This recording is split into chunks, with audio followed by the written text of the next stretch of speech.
Sono Settimio Benedusi, faccio il fotografo da quando avevo 12 anni. Mio papà mi ha dato una macchina fotografica, ho cominciato a fare subito i ritratti ai miei amici. Ho allestito la mia camera oscura, ho cominciato a sviluppare, stampare, sviluppare, stampare, sviluppare e facendo sempre comunque ritratti ai miei amici. È stata la molla che mi ha spinto a fare il fotografo e da lì è andata avanti.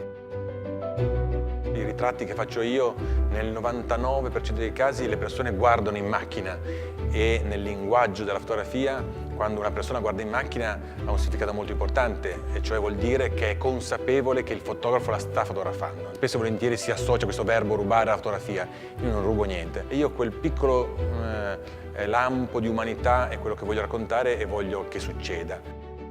La fotografia non è mai la realtà, non è mai la verità. Noi chiudiamo la realtà dentro un frame, quindi tutto quello che sta fuori esclude spesso e volentieri delle parti importanti e comunque già porre la nostra attenzione su una parte e non sul tutto, che è impossibile, è già una scelta, è già un giudizio in qualche maniera. Quello che il fotografo pensa di quello che sta fotografando. Quella è l'unica verità che la fotografia possiede.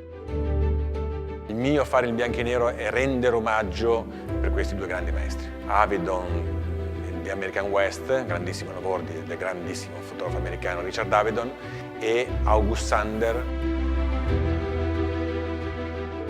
La mia fotografia parte sempre da un concetto, parte sempre da un'ideologia, parte sempre da un ragionamento. Non mi capita mai di prendere la macchina fotografica e fotografare.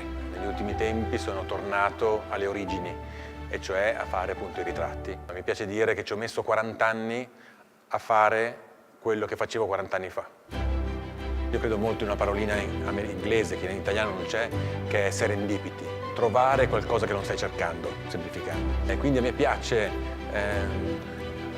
andare al largo, seguendo una rotta che a volte può essere istintiva, che può essere emozionale, che può essere non so come, però comunque mi piace avere una rotta, andare da qualche parte.